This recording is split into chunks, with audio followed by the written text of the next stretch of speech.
July 1st, time for cameras. Putting in the work. This spot down here is sick. Way thicker than it was last year.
All right, guys, we're down here in the hills of eastern Ohio, Project 311.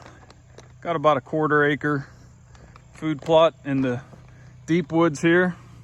So obviously we're gonna use some deep woods killer food plots. It's got some rye, some wheat, dwarf Essex rape, radish, and crimson clover. And my lease partner Rocco's running the cultipacker over it now. What we did is sprayed this and put some fertilizer and lime on it, and just got it tilled in just a little bit because we tilled this last year, so it didn't need deep tillage, just scratched up to cover the fertilizer and lime. But rocking and rolling here, Project 311.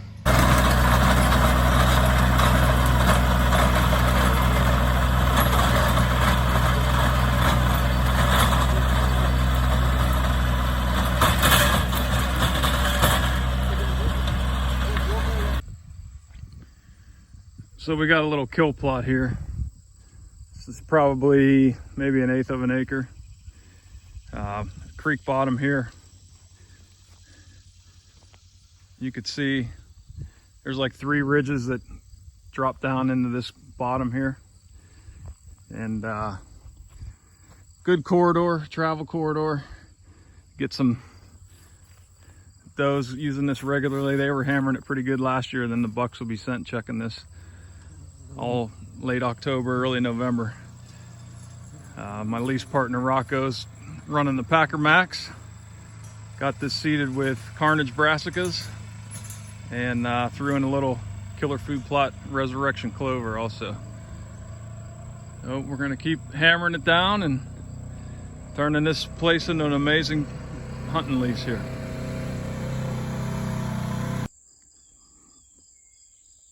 This is a pretty interesting plot we got here. Just kind of little spot that we were granted permission to put a food plot in by the landowner. Facing south here, there's a south facing slope that sort of goes all around here to a creek bottom. Really good bedding.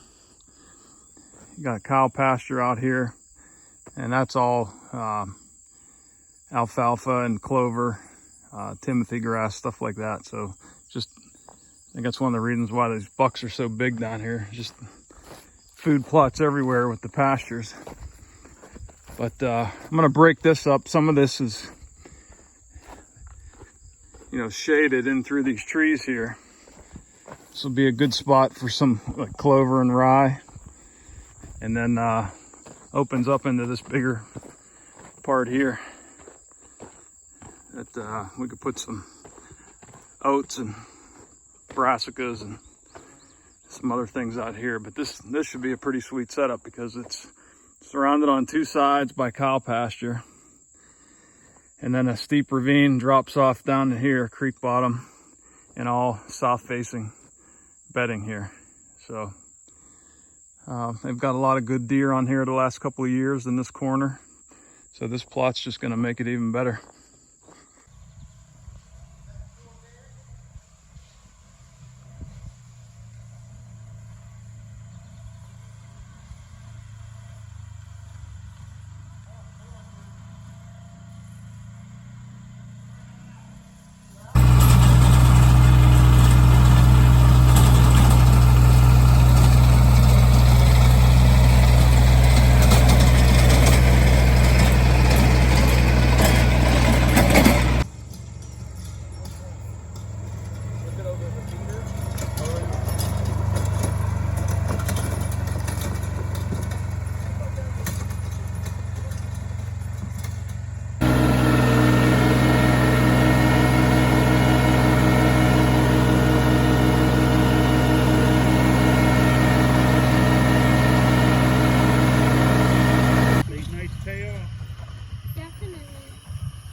This is how we roll.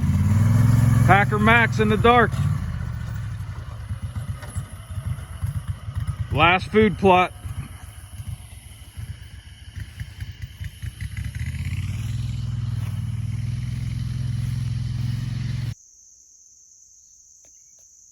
Yeah, we still haven't had any rain since last week when we got this all planted.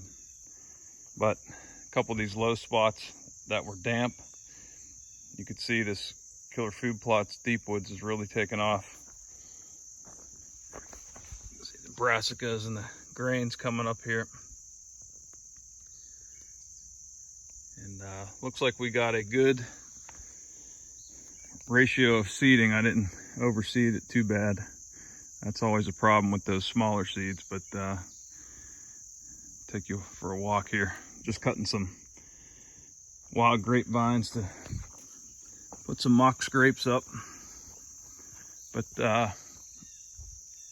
there's two fingers that come out here that we've got planted out of that hollow and past the box blind and into a destination field. So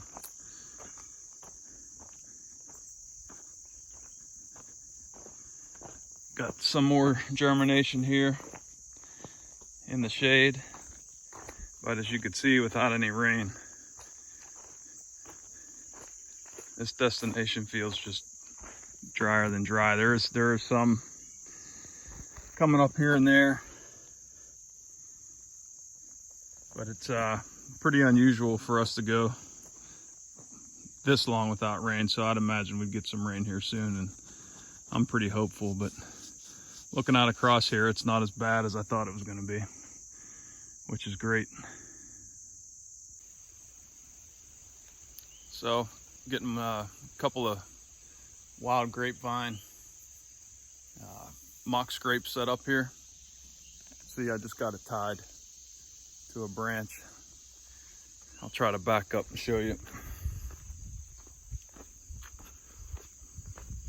This tree here has just some really high limbs on it. Nothing low enough for them to make a scrape on. So I just came and hung this vine here. You want it about 4 foot off the ground. For me, that's about sternum height, so that'll make it easy for them to find and scrape on. And the idea is I'm going to put a few of these around this destination plot and these lanes we have coming out from the bottom here, just to try to get the bucks to spend some more time around here and have them waste time doing circles and maybe get a shot come end of October, beginning of November. Just wanted to show you guys another quick tip. This branch was sticking up a couple of feet. Another trick you can do is take a rock and wedge it in there somewhere. You could even tie it on. And of course, you're gonna have to try to find the right weight, but I kind of got lucky on this first try, which doesn't always happen, but got this down to about chest level, which is what they seem to like, 4 foot high. So just another tip for you.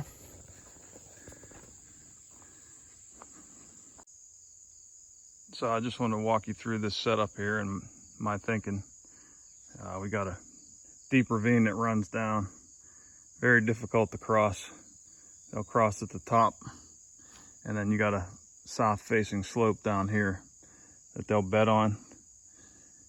And we've got this little horseshoe that comes around, and the blinds in the middle here.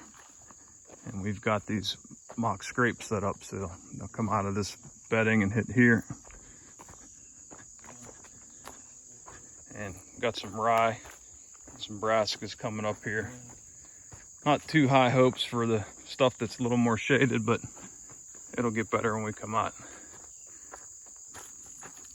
As you can see here, got another mock scrape.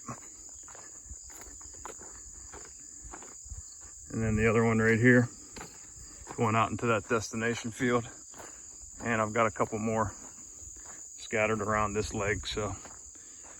And that's the branch I weighted down with a rock, just get it to the right level. So just trying to make bucks, spend a little more time around our setups, and hopefully we'll have one in range. Not sure if you can hear or see that, but that's rain. And we need it very, very badly. So it's looking like it's gonna pick up here a little heavier, but it's been coming down pretty steady for about 5 or 10 minutes now. So super excited, we need it bad. So I'll check back with you guys later.